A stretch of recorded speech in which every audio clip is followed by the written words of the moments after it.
If you're joining me for the first time, welcome. And I want to welcome all our old people. Thank you for joining me regularly. Thank you for leaving comments.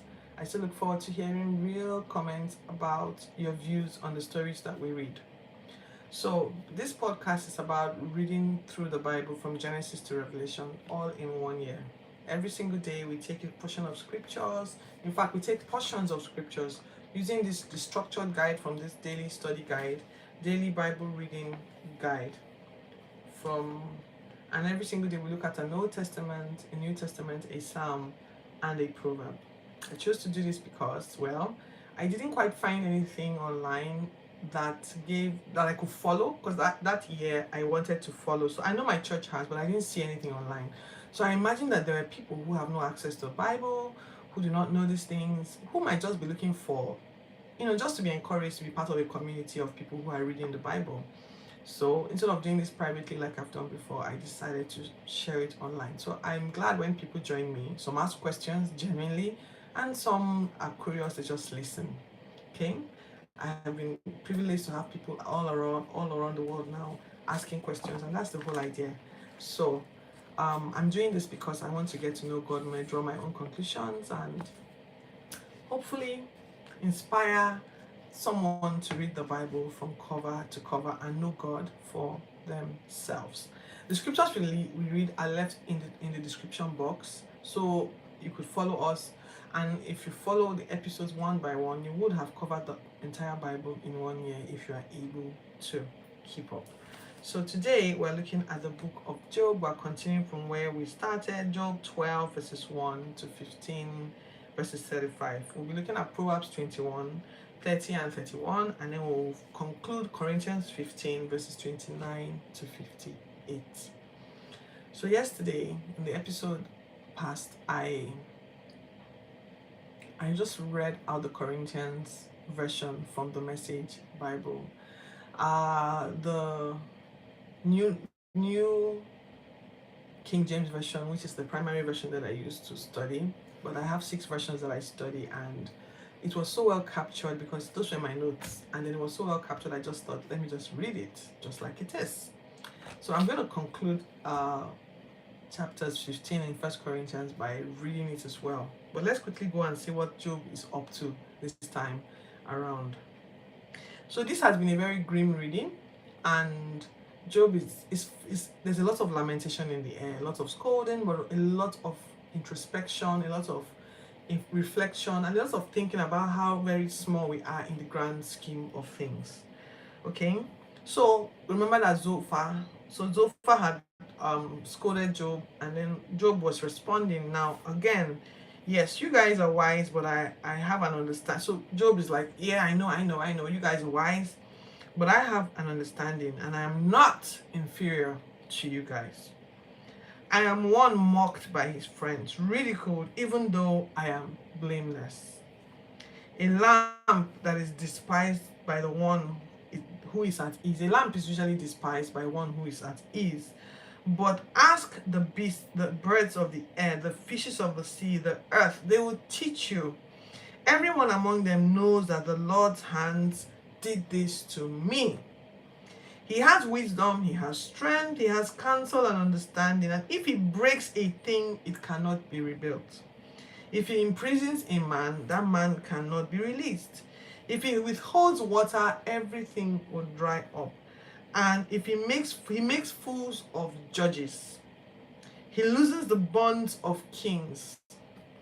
He overthrows mighty nations. He overthrows. He makes nations great and can destroy them. All of this stuff God can do. He's very big, very mighty. It's clear that we have no power against him. So I will speak. Since you guys are not here to help me, I'll speak with the Almighty and reason with him. You are all worthless. Be silent, please. If God searches you out, you who is speaking to me with this kind of self-righteousness, you will not be guiltless. Hold your peace, please, and let me speak. Just let me speak. Can you imagine how this conversation would have been playing out there? The arguments back and forth, the families of Job who are around, the other people who are listening to them going back at each other. This must have been very filled and laced with a lot of emotion and passion. Hold your peace and let me speak. Then whatever will come, let it come. I don't care. I don't care. Why do I put my life in my hands?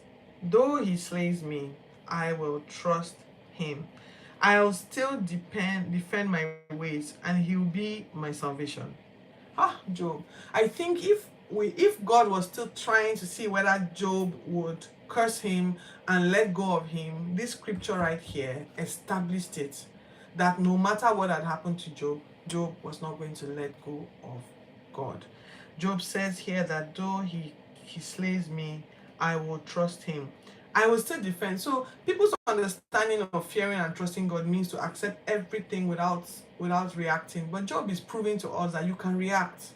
You can pick a fight. You can say, I need you to explain to me what is going on. And people say no need to question God because I mean you can't get an answer. God really responds to people, but sometimes not in the way you expect. So this book of Job is showing us that Job had a beef to pick with God. Why are you even contending with me? Well, I'm blameless. No, he was so sure that he had done nothing wrong. So maybe God, when God responds to him, we'll be able to find if there's something he did. I mean, I feel like God needed to use a man who was really, really an upright man to prove that things can happen to you not because you're a bad person. And things that happen to bad people don't necessarily happen to them because they are bad, but because life is happening. That's what this thing is showing me. That's what it's telling me. So you go read it, okay? I'll leave the scriptures in the description box and tell me what you think. It might help to follow everything from the beginning to get a good context of what's going on. But let me round up. So he says, why do I put my hands in like my life in my, like, why am I trying to kill myself by arguing with God? I know I though he slays me, I will trust him. I will still defend my ways, and he will be my salvation. I know he will save me. I've prepared my case, and I know I'll be vindicated. Job was really confident in his stand. Whoever contends with me, if I keep quiet, I'll perish. So please let me speak. I know you guys think I shouldn't talk and just accept my Lord, but please, everybody, allow me to say my mind. And when my dad passed on 2 years ago, I was filled with a lot of grief. And some people would try to caution you. I know that I spoke. I know that I was like Job. Let me speak. Let me shed the tear. Don't force me to contain it, because I would lose myself. I would die. And Job, I can see that this really shows that Job is human, and our needs are still the same, whether you lived 3,000 years ago, whether you are alive today. Whoever contends with me, if I keep quiet, I'll perish. Then Job prays to God. Don't let dread make me afraid of you, O Lord. Withdraw your hand from me. Call me and I'll answer. How many are my sins? Let me know. Don't hide from me or treat me like an enemy. And on and on and on he mentioned. And then he starts. So Job had a strange way. He would complain, he would speak up, then he would lament. Then he would speak up, then he would start to exalt God. So he switches to that thing and he says, but there's hope for a tree that's been cut down. At the scent of water, it will bud again. But at last, alas, all men die. All men die and cannot be awakened again. So hide me until your wrath passes. Please hide me. I put there in brackets in my notes, COVID.